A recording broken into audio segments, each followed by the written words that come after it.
اس لیے میرے بزرگوں اور دوستوں یہ بہت بڑی سعادت ہے. اس سعادت سے اس آیت میں گویا کہ اس طرف بھی اشارہ کر دیا گیا ہے کہ تمہاری درود بھیجنے کی حضور صلی اللہ علیہ وسلم کو قدر حاجت نہیں ہے. اس لیے کہ ان اللہ و ملائکتہ، اللہ تعالیٰ اور اس کے فرشتے حضور پر رحمت نازل کرتے ہیں.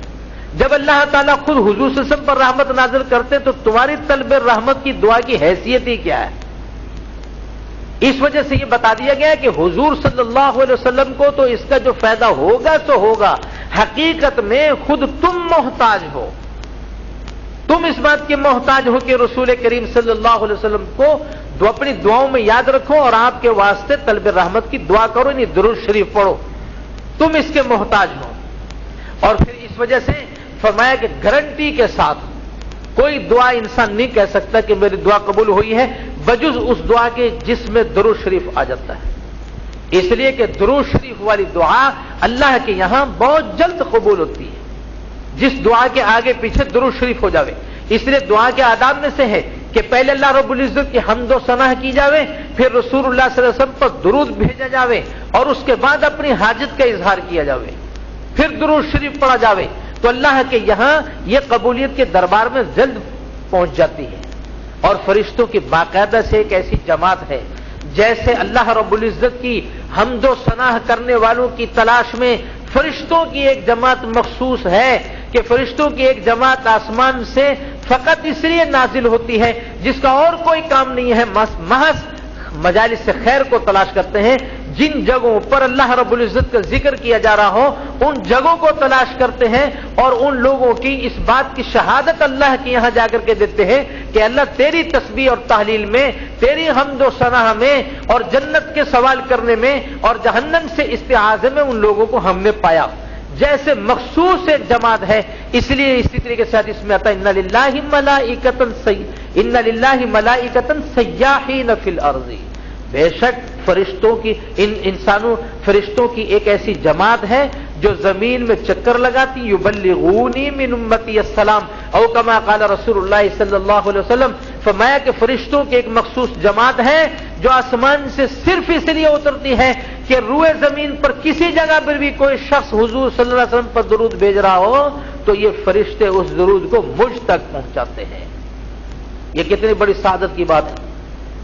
اس حدیث میں کئی مسائل معلوم ہوا. ایک تو مسئلہ یہ ہے کہ اس حدیث کا تعلق حضور صلی اللہ علیہ وسلم کے روضہ اقدس سے دور رہ کر درود پڑھنے والوں کے ساتھ ہے.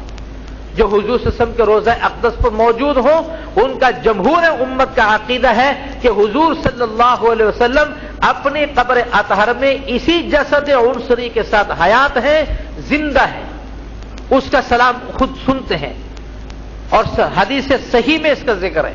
اس لیے اس حدیث کا ذکر یبلغونی من امتی السلام کہ فرشتوں کی ایک جماعت ہے جو آسمان سے اترتی ہے اور وہ روئے زمین پر پھیل جاتی ہے اور وہ اس بات کو تلاش کرتے کس جگہ حضور پر کوئی درود بھیج رہا، وہ درود مجھ تک پہنچاتے ہیں.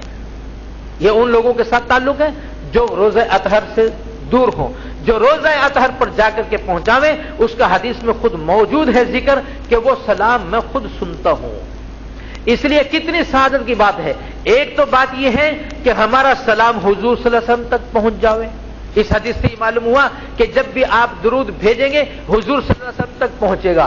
اور دوسری حدیث میں ہے کہ آپ صلی اللہ علیہ وسلم کو جب بھی کوئی صحابی رسول آپ کو کوئی ہدیہ اور تحفہ دیتا تھا تو آپ کی شان عالی یہ تھی کہ آپ اس سے بہتر ہدیہ کا جواب دیتے تھے، اس سے بہتر دیتے تھے. یعنی کوئی صحابی ایسا نہیں جو رسول اللہ صلی اللہ علیہ وسلم کے پاس قیمتی سے قیمتی جو ہدیہ بھی لے کر کے آیا ہو، آپ صلی اللہ علیہ وسلم زندگی میں اس کا بدلہ اس سے بہتر صورت میں چکا دیتے تھے. تو جب یہ ہمارا ہدیہ درود شریف یہ ہدیہ ہے، یہ ایک تحفہ ہے. جب آپ درود شریف پڑھیں گے یہ تحفہ رسول کریم صلی اللہ علیہ وسلم کے پاس پہنچے گا تو آپ صلی اللہ علیہ وسلم اپنی شان عالی کے مطابق ہم کو بھی اس سے بہتر جواب دیں گے اور اس سے بہتر تحفہ دیں گے. اور وہ کیا ہوگا کہ رسول اللہ صلی اللہ علیہ وسلم ہمارے واسطے دعا کریں گے. اب ظاہر بات ہے کہ صحابہ کرام کی طرح جس طرح صحابہ کرام تھے جب کوئی پریشانی ہوتی تھی تو حضور کے دربار اقدس میں حاضر ہو کر دعا کی درخواست کر دیتے تھے. ہم تو اس طرح درخواست نہیں کرتے. ہمارے سامنے تو رسول کریم صلی اللہ علیہ وسلم موجود نہیں ہے کہ ہم حضور سے کہیں کہ آپ ہمارے واسطے دعا کریں.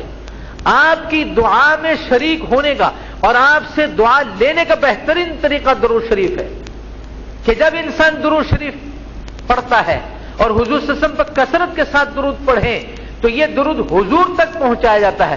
دوسری حدیث کے مطابق رسول اللہ صلی اللہ علیہ وسلم تحفے اور ہدیے کا اس سے بہتر جواب دیتے ہیں تو رسول اللہ صلی اللہ علیہ وسلم اس بندے کے واسطے اللہ تعالیٰ سے دعا فرماتے ہیں. اس وجہ سے انسان کی دعا جو ہے وہ درود شریف والی بہت جلد قبول ہو جاتی ہے. تو ایک تو یہ بات معلوم ہوئی اس سے کہ ہمارا درود پہنچایا جاتا ہے. دوسرا یہ حدیث سے صاف معلوم ہوتا ہے کہ اس کا میں جواب دیتا ہوں. بعض احادیث سے معلوم ہوتا ہے کہ نام کے ساتھ درود جو پہنچایا جاتا ہے تو اللہ رب العزت رسول اللہ صلی اللہ علیہ وسلم تک جو درود پہنچاتے ہیں آپ بھی اس کے نام کے ساتھ دعا کا جواب دیتے ہیں اور اس درود کا جواب دیتے ہیں. اب یہ کتنی بڑی سعادت کی بات ہے میرے دوستوں کہ رسول کریم صلی اللہ علیہ وسلم کی زبان مبارک سے ہم جیسوں کا نام آ جاوے اس مجلس میں. اس لیے فرمایا کہ جو ذکر جو کیا جاتا ہے مثال کے طور پر سبحان اللہ الحمدللہ اللہ اکبر وغیرہ یہ جو ذکر کیا جاتا ہے اس میں اس اذکار میں دوسری کیفیات کا انسان کو منتظر نہیں ہونا چاہیے. کیفیات کا ان کیفیات کا انسان تصور کر سکتا ہے بلکہ کرنا چاہیے جو موعود ہیں جن کا ذکر خود قرآن مجید اور حدیث میں ہے. تو ذکر کرنے والے کے لیے کون سی چیز موعود ہے؟ قرآن مجید میں فذکرونی اذکرکم. جب آپ ذکر کرنے کے لیے بیٹھیں تو اس بات کا تصور کریں کہ اللہ رب العزت نے کیا وعدہ کیا؟ فذکرونی اذکرکم. تم مجھے یاد کرو میں تمہیں یاد کروں گا. یہ کتنی بڑی. تو جب آدمی ذکر کرنے لگے تو آدمی اس بات کا تصور کرے کہ اللہ رب العزت کا میں ذکر کر رہا ہوں. اللہ رب العزت عرش عظیم پر ملائے اعلیٰ میں میرا تذکرہ فرما رہے ہیں. اب یہ کتنی بڑی سعادت کی بات ہے. اس وقت ارکان دولت میں اسمبلی میں کسی کا اچھائی کے ساتھ تذکرہ ہو جاوے تو جناب وہ پھولا نہیں سماتا. حالانکہ اس اسمبلی کی حیثیت ہی کیا ہے؟ اس لیے کہ ہم جیسے انسان ہیں یہ تو اور انسان کا تذکرہ آ جاوے اللہ رب العزت کے دربار میں ملائے اعلیٰ میں تو اس کی صورت کیا ہے کہ آپ اللہ کا ذکر کرنے بیٹھ جاؤیں. تو قرآن مجید میں اللہ تعالیٰ نے وعدہ فرمایا ہے فذکرونی اذکرکم. تم میرا ذکر کرو میں تمہارا ذکر کروں گا. میں اللہ تعالیٰ بندے کا کیا ذکر کرتے ہیں؟ اللہ تعالیٰ فرشتوں پر فخر کرتا ہے. اس بندے کا نام لے کر کے فخر کرتا ہے کہ دیکھو اس کے ساتھ حاجات بھی ہیں بشری تقاضے بھی ہیں بیوی بچوں کی ضرورتیں بھی ہیں. اس سب کے باوجود یہ خلوت میں تنہائی میں مجھے یاد کر رہا ہے. کون سی چیز اس کو مجبور کر رہی ہے یاد کرنے پر؟ یہ اللہ رب العزت ہمارا تذکرہ کرتے ہیں. تو رسول کریم صلی اللہ علیہ وسلم کی زبان مبارک سے میرے دوستو ہمارا نام نکلا ہوئے کتنی بڑی سعادت کی بات ہے. یہ جب ہے جب انسان درود شریف پڑھتا ہے.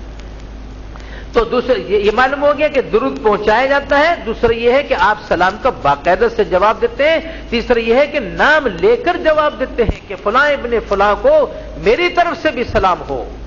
یہ کتنی بڑی سعادت کی بات ہے. اس لیے رسول اللہ صلی اللہ علیہ وسلم روزہ اطہر میں حیات ہیں. آپ خود سن کر کے اس کا جواب دیتے ہیں. صرف ایک روایت ہے جس میں آپ حضرات نے بھی سنی ہوگی کہ ایک حدیث میں ہے کہ روئے زمین پر کسی جگہ بھی کوئی امتی مجھ پر سلام نہیں بھیجتا مگر یہ ہے کہ جب میرے پاس آ کر کے وہ سلام پہنچایا جاتا ہے تو میرے اندر روح کو واپس لوٹا دیا جاتا ہے پھر میں اس کا جواب دیتا ہوں. اس روایت سے معلوم ہوتا ہے کہ حضور روزہ اطہر میں حیات نہیں ہے. صرف ایک روایت ہے اس کا جواب بھی آپ حضرات سن لیں. اس روایت معلوم جمہور امت کا مسلک یہ ہے کہ حضور صلی اللہ علیہ وسلم روزہ اطہر میں حیات ہے. اور حدیث میں ہے واضح طور پر کہ جو میرے روزے پر آ کر کے مجھ کو سلام کرتا ہے میں خود سن کر کے اس کا جواب دیتا ہوں. لیکن یہ روایت جو ہے اس روایت سے پتہ چلتا ہے کہ حضور روزہ اطہر میں زندہ نہیں ہے. کیوں؟ ارشاد فرمایا کہ جب بھی مجھ تک کو سلام پہنچایا جاتا ہے تو میرے اندر روح کو واپس سے لوٹایا جاتا ہے. واپس آ جاتی ہے تو پھر میں اس کے سلام کا جواب دیتا ہوں.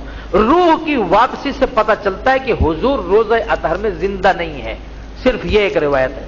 اس کا بھی آپ حضرات پہلے تو اس پر غور کر لے خود سن لے کہ اس کے معنی یہ نہیں ہے کہ رسول اللہ صلی اللہ علیہ وسلم میں حیات طیبہ نہیں ہوتی اور آپ میں درود جس وقت پہنچایا جاتا ہے تو اس وقت آپ کے اندر روح ڈالنے کا معنی یہ کہ آپ کو اس وقت زندہ کیا جاتا ہے. اس میں خود آپ غور کریں کہ روزہ اقدس پر آپ نے دیکھا اور روئے زمین پر کون سی جگہ ایسی خالی ہے